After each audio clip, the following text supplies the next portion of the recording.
Hello, everyone, and welcome to today's presentation, Mindful Decisions, Helping Kids Choose Wisely, presented by SEL for New Jersey and facilitated by the New Jersey Family Engagement Hub. So, who are we? The Family Engagement Hub. The New Jersey Family Engagement Hub is a statewide initiative dedicated to strengthening partnerships between families, schools, and community. As an affiliate of the SPAN Parent Advocacy Network, the hub provides technical assistance and training to educators, administrators, family leaders, and community organizations across New Jersey. So, what do?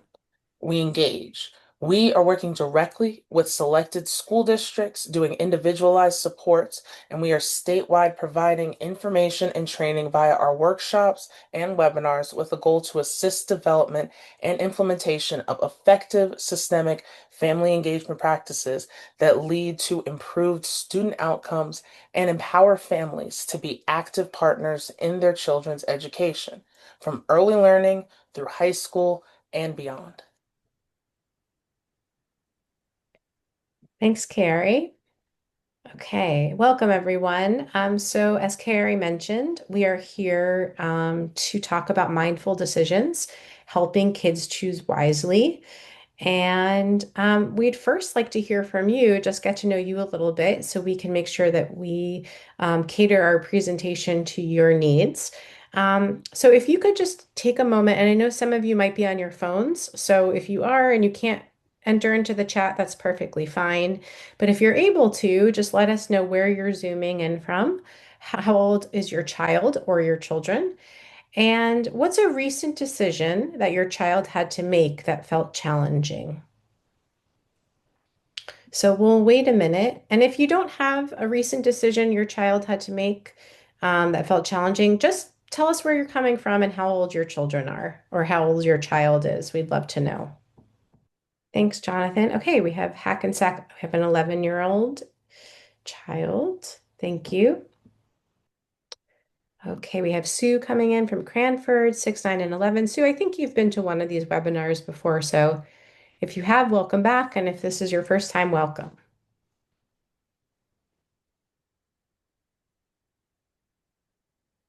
1-year-old. Oh, Carrie has a 1-year-old at home. So sweet.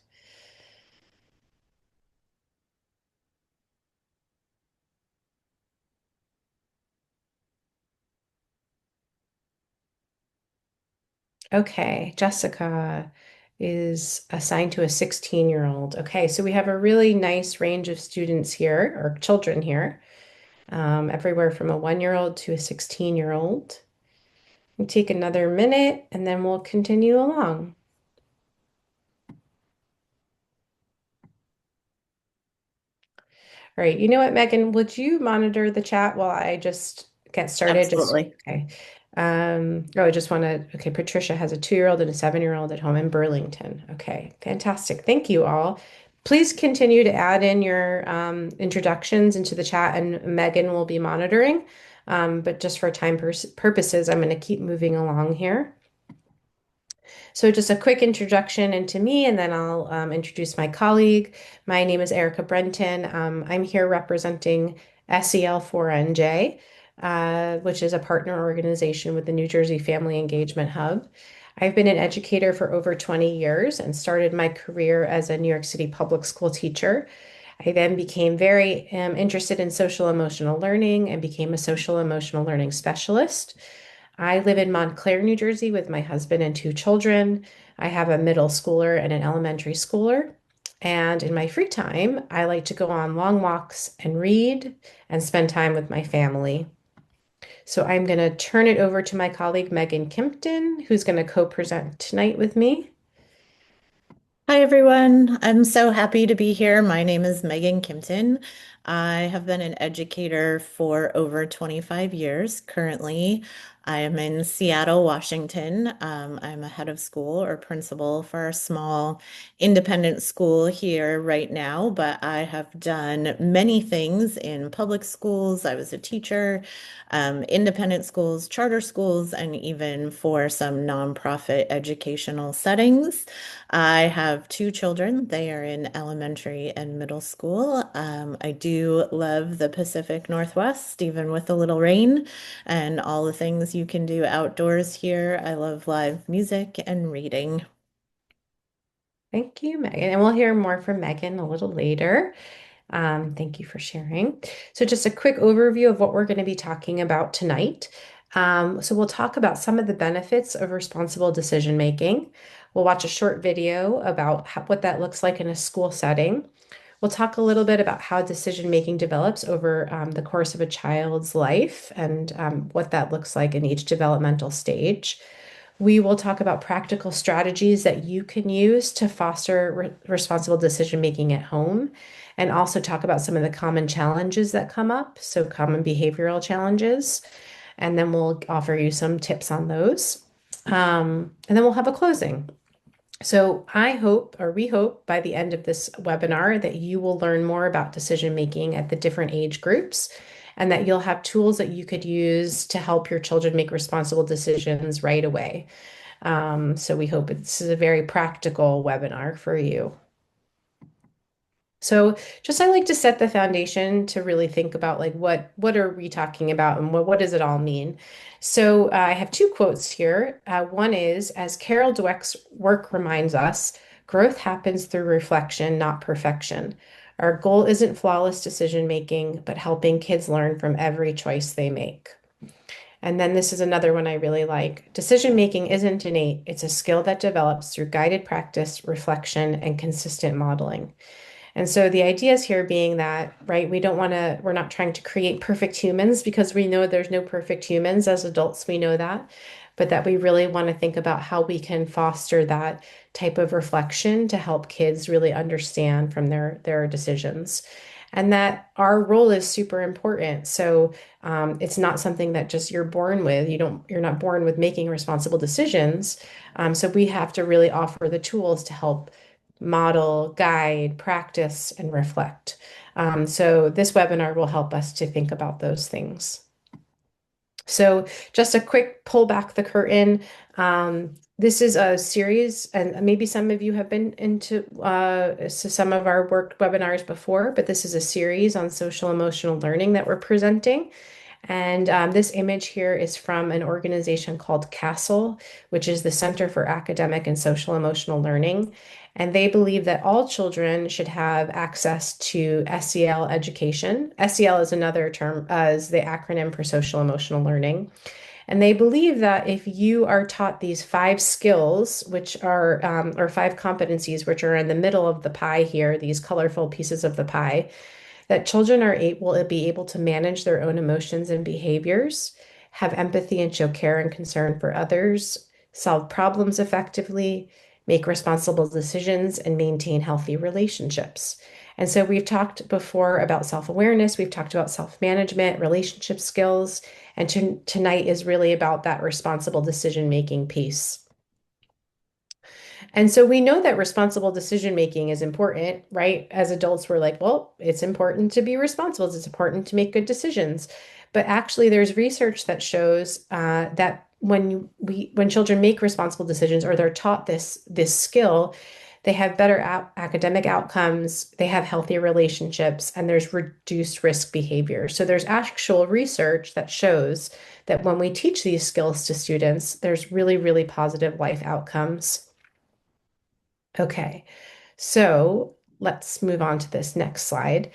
And here I wanted to just show you, what does it actually look like to encourage or foster responsible decision making in children? So Megan and I are going to share some tips and tools for you, but we wanted to really show you, what does it look like in a school setting?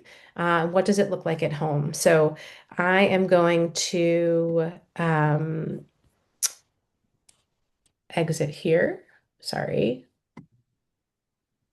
And toggle my screen. And I'm going to play this short video. It's only about 3 minutes long. So let's get. Okay. Child will face innumerable decisions throughout. Every child will face innumerable decisions throughout their lives. Will they make constructive choices that will help them build a successful life? That will depend on their ability to analyze situations, understand ethical implications, and evaluate consequences. Their decisions will affect their own well-being and that of others.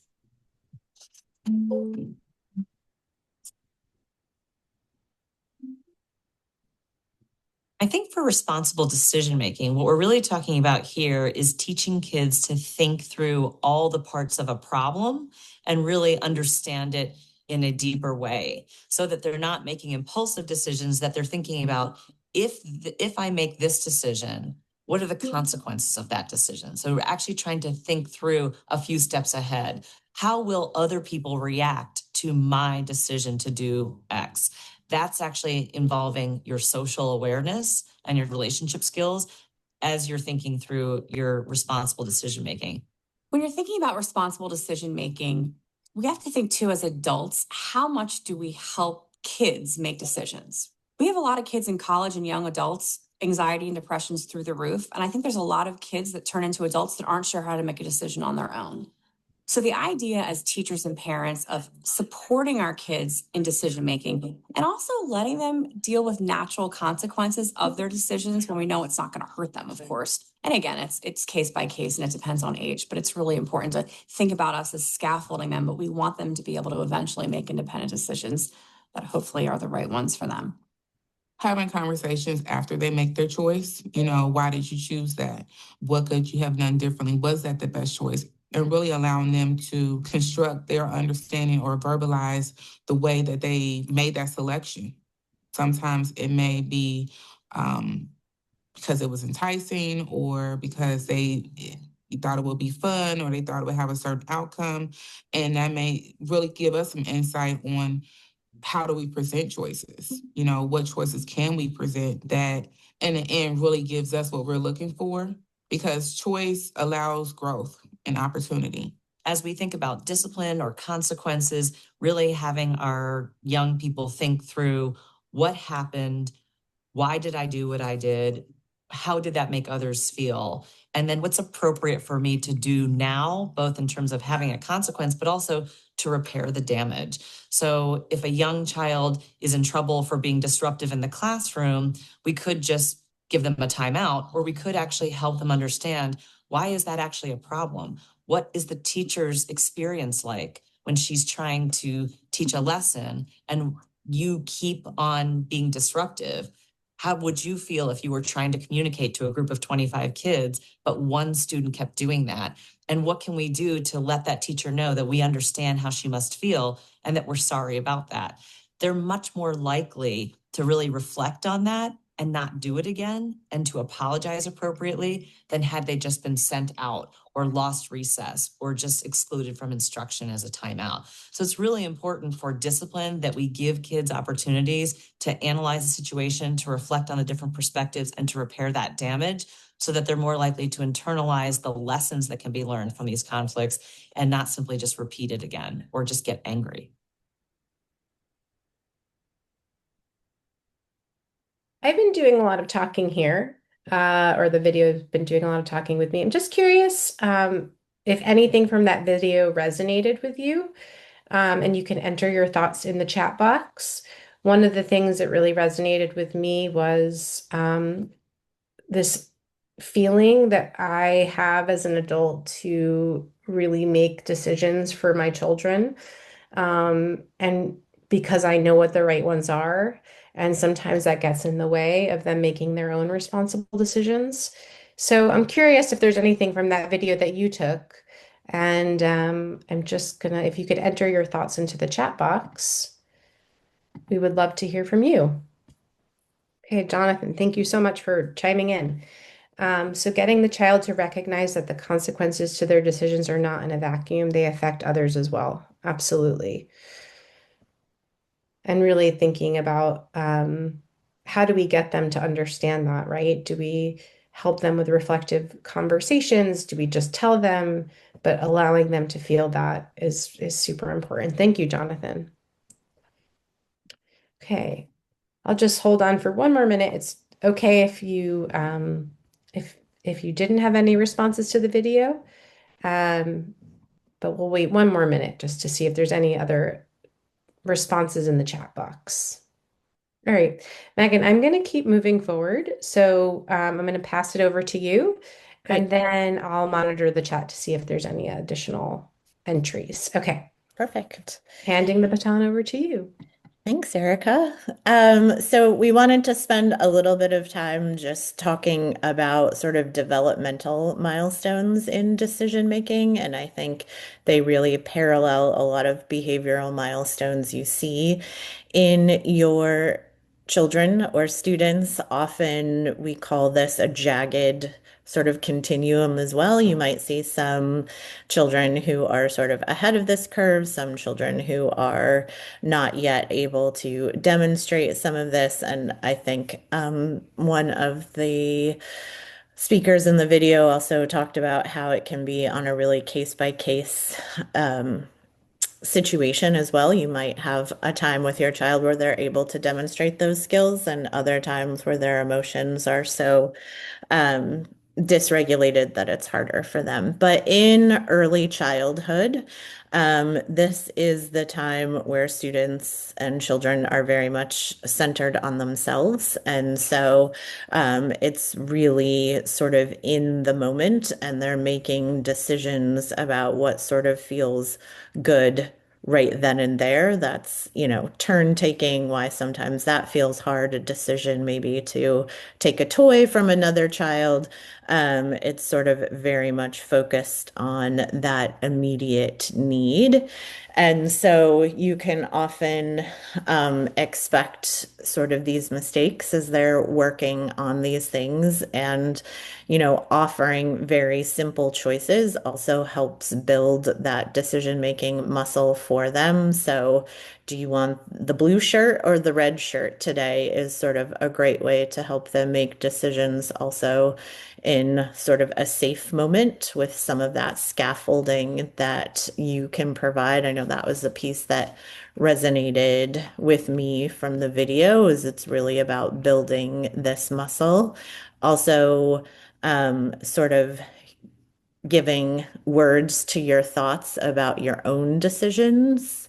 I think we're going to have salmon for dinner tonight because we haven't had it for a long time, or what you might be thinking as you make a decision, or I'm going to wear the red shirt today because it's long sleeves and it's going to be cold. So just helping them see reasoning behind that in brief ways.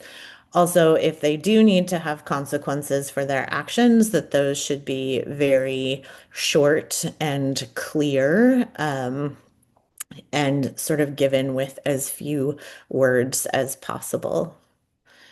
Erica, you want to move on to the next slide?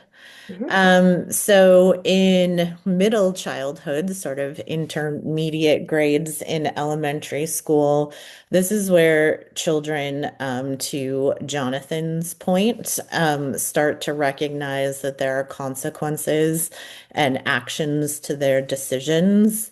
It's often helpful if children understand that consequences doesn't always mean negative. You could have a really positive consequence to your decision as well.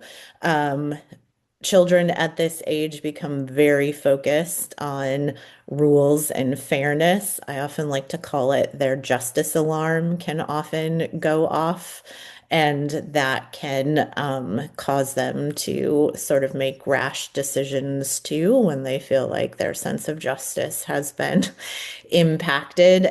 But parallel to this, their sense of empathy for other people is also really building. And so I think at this age, you can really start to see them make decisions for the good of others, which I think is a really great moment in their decision-making continuum.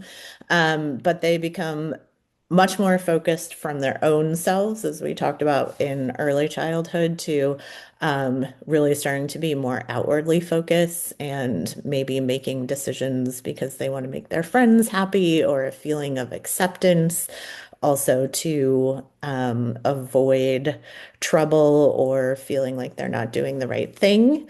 Um, Giving them sort of scenarios to help them, like what if you told your friend that you didn't like what they were wearing? Something like that to help them sort of process decision making in, again, sort of safe situations and to really give them concrete, specific praise when they make thoughtful choices or decisions. Like, I noticed that you chose to do your reading homework before you went on a screen. And I think that that was a really wise choice to make because you're not tired to do your homework. And then starting to make family choices as well. So, we have 3 hours on Saturday. What might be a fun activity for us to do as a family? Or helping them make decisions to plan meals is another great way to have decisions and to model how you might do that.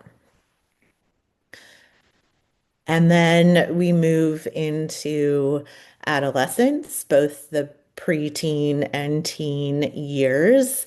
This is a time that is definitely a moment for pushing boundaries and sort of making decisions, but also not having sort of those full executive functioning skills on board. And so sometimes making impulsive decisions before thinking all of that through. And so when you pair that with them sort of pushing against wanting more independence, but still needing sort of that guidance and scaffolding, um, in making decisions that have even greater consequences, taking a car out, deciding whether or not to use alcohol at a party, the decisions become more consequential. So, giving them space, giving them practice, but also being open and transparent again about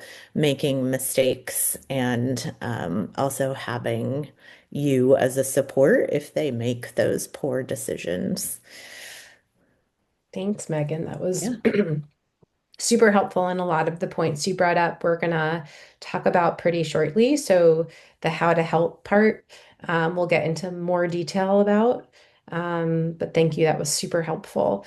So I'm not going to ask you all to write in the chat, just I want you to think about what is one thing you do, or maybe it's more than one thing, to promote responsible decision making in your family, or what is something you do that you could really hold on to in your classroom or with the children you work with. So thinking about your own strengths. I want just think about that as we present this next slide. And if you want to enter into the chat some ways that you help make responsible decisions for your children or how you help them to make their own decisions, we'd love to hear from you, and Megan will monitor the chat. But I'm going to move on. So what we're going to talk about now are those really practical strategies that you could use at home, you could use with children in, whatever setting that you're in.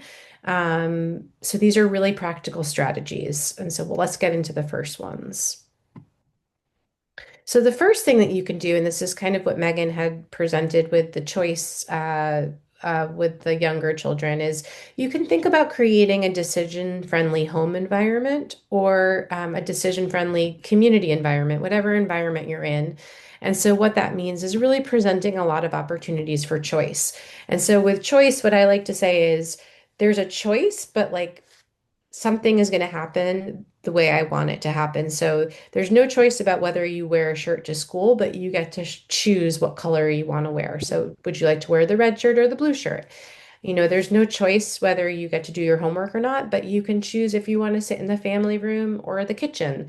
So offering some aspect of choice, but in the end, the child has to do what you expect them to do.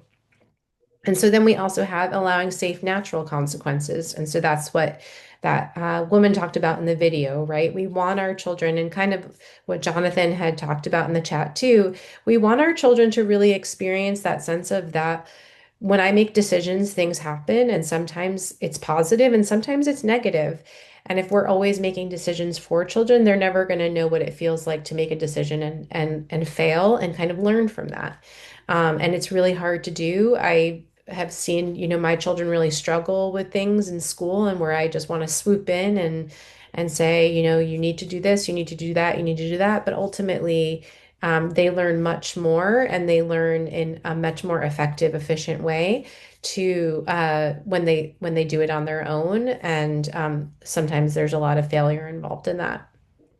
Um, and then we have modeling. So kind of like what Megan was saying earlier, to putting words to our decisions. So there's so many decisions we make in a day as parents, as people who work with children. So just narrating some of those, like, man, like I have to, go make dinner now, but I still have so much work to do. I think I'm gonna, put a pause on my work for now, go make dinner and come back to it later. Or I'm really struggling with, what to wear today on this cold, chilly day. Like, should I wear my heavy winter jacket or some layers underneath? So nothing is too small, but it just shows that adults make decisions too, and it really can help our children to understand that.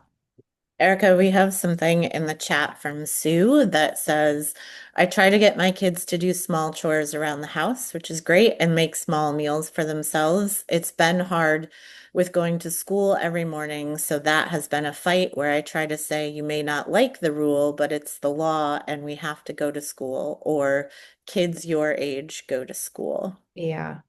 Sue, I've been in that same boat as you. I've had some school refusal in my family too, and I've had to say the same language as you, and it's really, really hard. So I empathize with you, but that's exactly what we have to do. It's not a choice, right? You have to go to school. But I just want to send good, positive vibes to you because that is a very difficult situation. Okay. So then we can teach a simple decision-making framework, right? So let's say we're all flustered. We don't know what to think. We're unsure of what we want to decide. So we can really teach kids, and this is just an example of a framework. It could be anything. It could be just a stop and think post-it that you have, or it could be anything, like a stop sign image that where they just stop and pause for a moment. But I like this one where you stop and take a breath, you think about your choices. You observe how each option might affect you and others, and you pick what feels right and positive. And I love this one too for adults because sometimes when I'm in a little bit of a tizzy and I'm wanting to send that email or I'm wanting to like bark back at my husband for doing something, that really bothered me, just having some kind of framework where I can stop, pause, really think through what I'm doing and how it might affect somebody else, and then picking the right choice. So this was really helpful for me also as an adult. And actually something I haven't taught my children yet, but I think is a really great idea. And then something that Megan had also shared before about practicing through scenarios. So I love this one because it's very, very proactive and it's not something where we have to, in the moment, say, oh man, you made the wrong decision, or you don't have to deal with the consequences of a negative decision. It's just all proactive. So if you have a younger child who you're going to an ice cream shop, right? And you know that they're going to want two flavors, but they can only have one. You might say to them, we're going to go to an ice cream shop later and you can only pick one flavor. I really want you to think about what flavor you might like because I know if it feels like you want two, you're not going to be able to get that. So kind of role playing with them. Or if you have a child like sort of in the middle years, like preteen or tween, or even teenagers, or even young children, you could say something along the lines of, what if somebody wanted to copy your homework, or what if somebody is, looking at a test that you're taking, like what would you do? And really thinking about some possible outcomes or some possible decisions they could make. And then, as Megan had also shared before, like there's going to be scenarios that come up with teenagers where you'll be at a party and there will be maybe some alcohol, and what are some things that you can do and say so that you feel that you're making good choices for yourself, but maybe not putting yourself in a situation where you feel embarrassed. So a lot of these things are very like, before a situation occurs. So practicing through scenarios and role plays.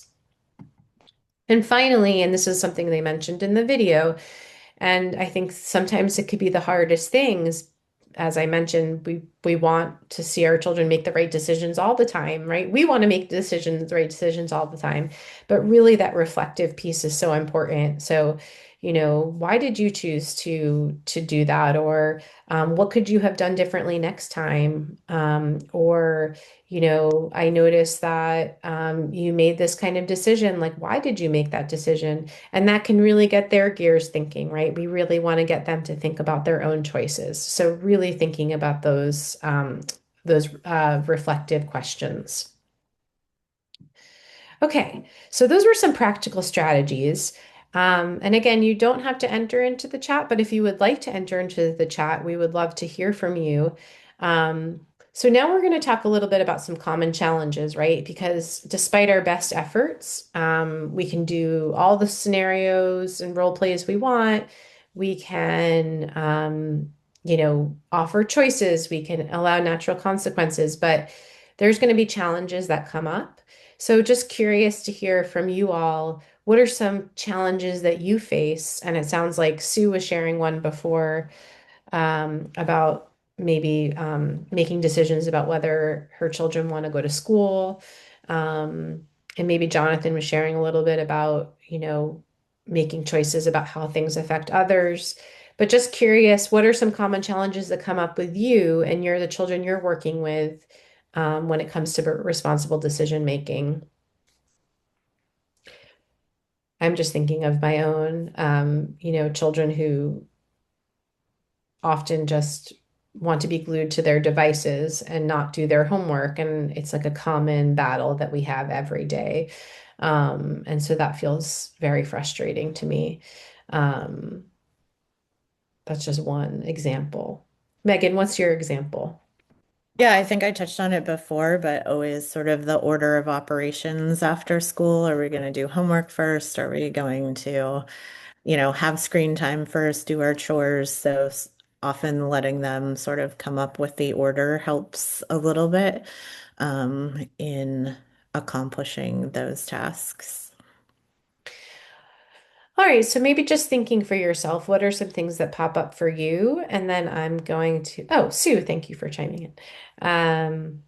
My daughter is a big negotiator, which is very frustrating. She doesn't take no for an answer, so that's been tricky. Yeah, absolutely. Sue, I also have a negotiator. I think she's going to be an excellent lawyer one day.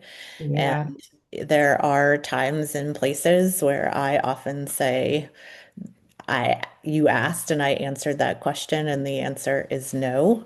That this is not the time for changing minds. And, I think modeling that you can make a decision and stick with it is just as important as modeling the decision-making process in the first place. And it's also hard when you have somebody who's constantly wanting to turn that upside down. And so sticking with that line is so important, but also so hard and it's exhausting. Thank you, Sue, for sharing. Okay, Jonathan, when they have the skill and know the appropriate choice, would choose the impulsive decision because of the short-term benefit. Absolutely. Um, even like, eating choice, food choices, or getting along with siblings, or um, so many that fall into that category. Jonathan, thank you so much for sharing that. It is super frustrating to see.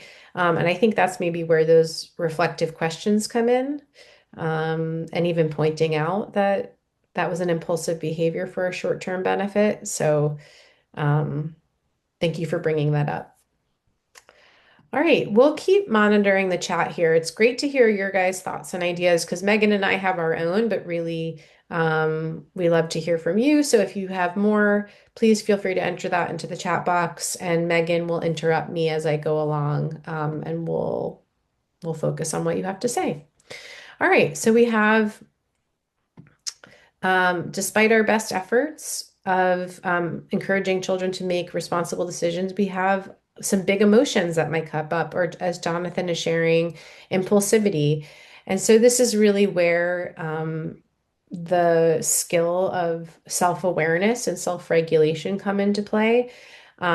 So just some ideas, maybe you have your own ideas of when this happens, but really thinking about any kind of body-based, strategy to relax. So deep breathing, stretching, any kind of mindfulness. And I would encourage you, this is something I practice with my kids, and it's super helpful, is that practicing that not in the moment, but during a period of calm is super helpful. So we do like 2-minute meditations every night. Um, and also, it's really helpful to have some kind of like emotion labeler or tracker. And there's something called the mood meter. And I'll put that into the chat.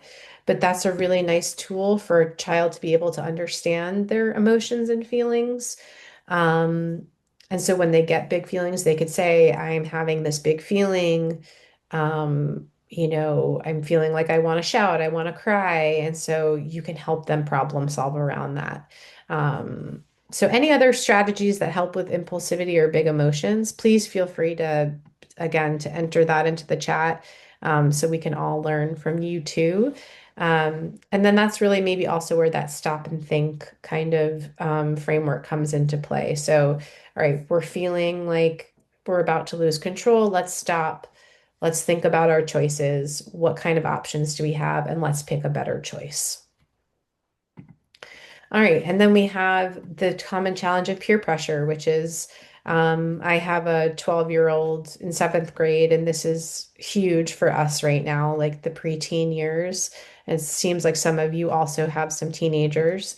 So really thinking about peer pressure as something that you can talk about as much as possible before the actual situation comes up. So that where that role playing and scenarios comes into play. So let's say that your friend wants you to do something that you really don't think is the right decision. Like, what could you do? Or you might be at a party one day and there might be some things going on that you don't want to do, but you're peer pressured into that. Like, what are some things that you can say or do? And so I encourage this to happen like way before it even happens. So my son just is going to get his first phone in a couple of months. And we've had conversations about him seeing things that might be inappropriate on other people's phones for quite some time now. So I would say like any age is not too young. Well, some ages are a little inappropriate, right? We don't want to be talking about this kind of stuff with young children, but really talking about this like way far in advance can be really, really helpful so that they know what to do. They're not caught off guard. They know what to do in those situations. Okay, this is a big one because raise your hand if you ever felt like an overprotective parent or somebody who is overprotective of the children they work with. Um, I feel like this is one of those things where we have, or Megan, it's not the helicopter generation anymore, right? We're moving into a new generation of parents. Maybe it's inappropriate to say.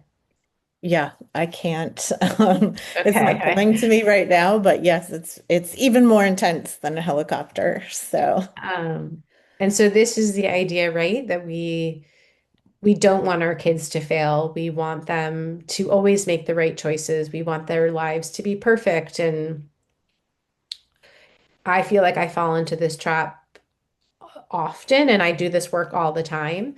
And so when we have the impulse to overprotect our children or really like not allow them to suffer the consequences of life, we're really doing them a disservice. And so this is where we really have to let those logical consequences or natural consequences come into play, right? Okay, so you didn't study and you got a really bad grade on your test and you're not doing well in math. And when you don't do well in math, the consequence is you don't get to go out and play sports with your friends, or you don't get to, have iPad privileges or whatever it is. Um, or, you were super impulsive, like Jonathan was sharing before, and you hit your brother instead of making the right choice, which is to come tell me if there's a problem or something like that. And so you have to now have a consequence. The consequence is you don't get to, have your toys for the day or whatever it is. So I think this is one we have to battle against often, especially as our world becomes so, um, threatened. It feels like it's always threatened with technology and all the other things going on, and we want to protect our kids more and more and more. But the more we can allow them to learn from their own mistakes and their own decisions, I think the better they are for that. Yes, Erica, it's actually, I think this is perfect. It's called the bulldozer parent now. Oh, We yes. remove all obstacles in front of our children, and, that seems easy and that we're, making them feel better. But there's actually a lot of research about when those students leave high school and children, how their anxiety and depression rates skyrocket because they actually don't know how to manage decisions independently. So just makes it all the more important to think about these things, to build those skills so that when they do leave us, they are able to be functional in the real world. Yes. Thank you so much for bringing that up. It's super important.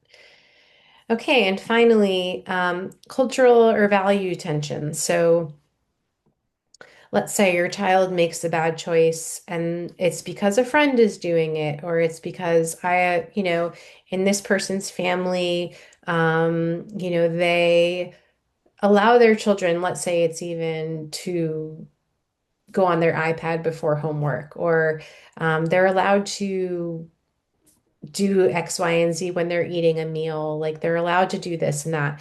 And so I like to say to my children that different families have different rules. Or if you're a teacher, you might say, when you go to different classrooms, you might have different rules, but in this community, these are the rules we follow. And so really having children to understand that every family has their own culture or has their own values, and they may go against what we are teaching. Um, but ultimately, this is the way that we're going to do things in our family.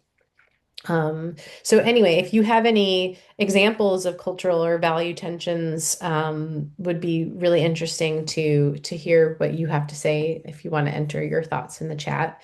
Um, but just curious, we gave you a lot of information just now. I feel like I talked a lot and Megan talked a lot, and it was great to hear some of your ideas in the chat. But just curious if there's anything that you gained from this webinar, um, that maybe you'll think about when you go back to your children tonight or tomorrow. Any small shift that you'll think about making to help your child think before deciding. We'd love to hear any takeaways that you have. So we'll just wait a minute to see what folks enter into the chat.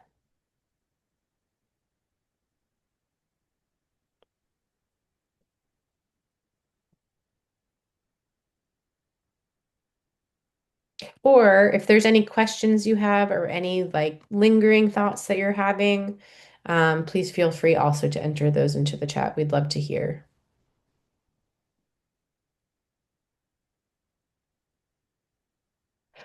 Sue, is Mood Meter an app? I'm trying to do more meditation or stretching before bedtime. So Mood Meter is an app. It's I don't know if it might be 99 cents, some of them. But it's a really fantastic way to have children identify their emotions. I wouldn't say it's for meditation or stretching, but for meditation, there's a free app. It's called Oak. Just going to write that down. And they have like these really short meditations that you could do, and they have really lovely voices. So feel free to check that out. Megan, do you have any Well, I was gonna suggestions? say you could probably even just Google a mood meter and find an image as well. They're pretty easy to make. You can use emojis or even, a series of happy to angry faces, sort of, to make your own as well. I think it's more about the modeling of the practice and even being able to name your own emotions, like, wow, Yeah. I'm feeling like I would be on a yellow on the mood meter right now, is helpful. Yeah. That's a great thought. Okay. Any other questions that we can answer before we end our webinar? We have one more slide to share with you. Um, okay, we have someone from Children Anointed LLC. I work with children's age 1 to 5, but and to age 10, and I have my son. I want to think about his actions before he does them.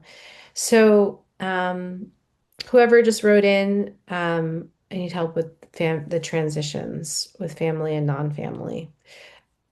Okay, maybe could you be more specific about what transitions you're talking about, like an example of a transition, but um, something that might be really helpful. And I'm not sure if you came on a little late. I just wanted to share this with you. Um, this is a really nice decision-making framework. And so it's something that you can teach. Maybe children ages 1 to 5 might be a little young, but the 10-year-old certainly. But anything that you could do to have a child like posting an image and having them stop and think about their choices before they do them. So I have a yellow post-it on my refrigerator that just says stop and think. And that's a reminder to me and my family that before we do something impulsive or before we make a decision we regret, we're going to stop and think about it. As children get older, maybe they could do something a little bit more complicated, like this stop and think method. Uh, but if you could be a little bit more specific about the transitions, I think maybe we could help you better.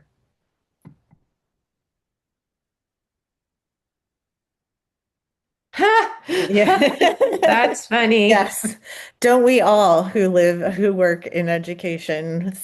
That's what I said. I thought I was going to be the most amazing mother. And then my children came and I was humbled because the strategies I use at work don't use at home. So I think we can all empathize with that. And, one thing I really try to remember too is that you are actually your own child's safe space. And so they might have been holding a lot of things together over the course of the day. And when they come home, they're just exhausted from sort of the mental stamina that takes. And so to give both yourself and your child grace, but it's still a great place to use that stop for everyone to say, you know what, I need a minute. We all just got home from work and school. Let's pause and come back together, for sure. Super helpful. And then I don't know if this is as helpful as what Megan is sharing, but I also was once lamenting my inability to do the things at home that I do at work. And a child psychologist once said to me, you can't be a professional in your own home. And I was like, oh, that's so helpful because I had held myself to such a high standard for so long. And when things weren't working the way I wanted them to work, it was just such a permission slip to say, okay, actually, we can't do this in our own home.